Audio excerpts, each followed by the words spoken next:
Hello everybody, Andy here again. I thought I'd do a vlog about my scenic walks. A few people have asked me sort of several questions about them, concerning them. So this is a vlog that a lot of my regular subscribers might not be that interested in. So I won't be offended if you want to maybe go and check out something else instead. But I thought I'd just tell you a bit about it. As I said, had several questions. Why do I do them? Well, I've always had an interest in like getting out into the countryside, into the fresh air. I like history, I like sort of natural history. I'm a fairly inquisitive person, so and I like to explore places, I suppose. Got one of those sort of natures where I like to get out and maybe do something a bit different to what other people might want to do. As I've mentioned before, I've got more of sort of an open mind. I do go around with my eyes open, rather than some people that seem to go around with their eyes shut most of the time and don't see and appreciate what is around them. You don't have to go too far, most of us anyway, don't have to go too far to find places that have got some sort of interest. So that's one reason why I do them. How they came about, I may have recounted this before, but once again this is specifically about the scenic walks, was a few years ago. A friend of mine used to do a radio programme on a local radio station, and he got asked to start doing these sort of Sunday afternoon strolls, they were called. And he thought, oh no, that's awful, I don't want to do that. But we got talking. I said, well no, you could develop this into something else. You could bring in the history, you could bring in the natural history of the areas that you go to, go out for a nice walk, go to places that you want to go to, and show people what is out there. You know, that's what I like to do here on YouTube anyway, sort of communicate to people maybe. Sounds a bit overblown, I know, but let people know that these things are out there, subjects, etc. and the countryside and what you can see if you just open your eyes. And it turned into quite a good success, and some of the ones that I've done here are walks that we did on that. And funny enough, I was only listening back to some of the mini disc of the programs that we did, some of the links that we did for the programs, and we had a great deal of fun. And it's amazing when you're doing a radio program, free things you get. You go into a coffee shop and they give you a free piece of cake or a cup of coffee or something like that. Quite interesting. But they went down very well, so I thought when I had the opportunity to do something like this, I thought, well, why not? These are walks that I've done before, places that I know, places that I enjoy, places that I've been not just with my friend but on my own, with my family or with other people as well.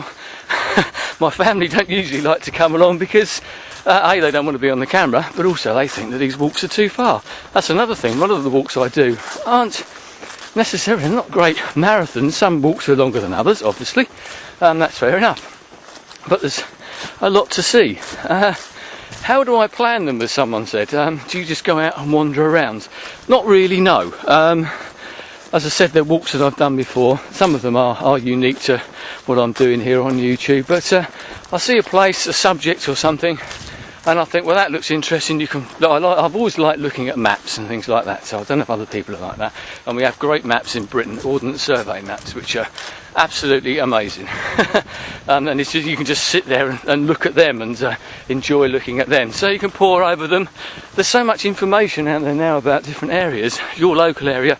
I mean, I'm lucky that I live in an area which has got a lot of history, obviously from ancient history right back to the sort of Saxons and Normans, and I've got places around me that have got even older history. You might not have that, unfortunately, where you are, I suppose, but there's a lot of information. We can find things out on the internet. So as I said, I may be lucky in that respect, but it gives me an avenue to sort of put these things out there. I do plan them. I usually sort of make a few notes, obviously, and read up before I go out onto these walks, but they are places that I know, as I've said before. So that basically is it. It's as simple as that. I like to go out there, I like to show people what's around, encourage other people to maybe try it themselves, either in my area or in other areas as well. Appreciate your surroundings, open your mind, you know, and try and learn. We've been talking a lot about learning here on YouTube and lifelong learning. I'm a big fan of that, and I think you can learn. You don't necessarily have to go out into the wide world to learn. You don't have to go over some sort of style. That's the trouble with doing this. See if I can get around this without falling into the water.